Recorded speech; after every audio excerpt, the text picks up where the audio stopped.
ফের এক হওয়ার মুখে সেনগুপ্ত পরিবার। লাবণ্যর বুদ্ধিতে এক হবে সূর্য দীপা। কি হবে চলুন জেনে নেব।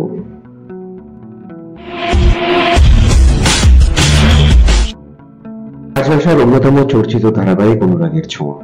ধারাবাহিকের গল্পে নতুন রূপে শুরু হয়েছে নায়ক নায়িকার গল্প। পুরনো ভালোবাসা মরিয়ে দেওয়া হবে নতুন মোড়কে। দীপাকে নতুন রূপে ভালোবাসবে সূর্য।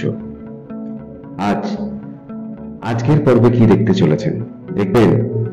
ফের পড়াশোনা শুরু করেছে সূর্য। কলেজ জীবন পর্যন্ত তার স্মৃতি ফিরে এসেছে, তারপর আর কিছু মনে করতে পারছে না। এই বয়সে সূর্যের একটি বড় অ্যাক্সিডেন্ট হয়, যা ওই সময়ে সূর্যের জন্য ছিল বিরাট শকের। তাই ওই সময়ে গিয়ে সূর্যের স্মৃতি আটকে গেছে। সূর্য বাড়ির সকলকে চিনতে পারলো, দীপা ও সন্তানদের চিনতে পারেনি। তাই দিন কয়েক দীপা, উর্মি, সোনা, রূপা থাকতে শুরু করেছে প্রবীর বাবুর বাড়িতে। এদিকে মা বাবাকে ছাড়া থাকতে পারছে না ছোট্ট সোনা রূপা। দীপা সূর্য কলেজে গেলে সোনা, রূপা, উর্মি ও দীপকে নিয়ে আসা হয় সেনগুপ্ত বাড়িতে। পরিবারকে ছাড়া থাকতে কষ্ট হচ্ছে সকলের। তাই এবার লাবণ্য সেনগুপ্ত কি কোনো ব্যবস্থা করবে যাতে সূর্যের মনে কোনো প্রশ্ন যেন না থাকে। এদিকে প্রবীর বাবুর শাশুড়ি অসুস্থ, বার্ধক্যজনিত কারণে হাসপাতালে চিকিৎসাধীন তিনি। হাসপাতালে কিছু টাকা পয়সা মেটানোর বিষয় আছে, তাই তাকে যেতে হবে।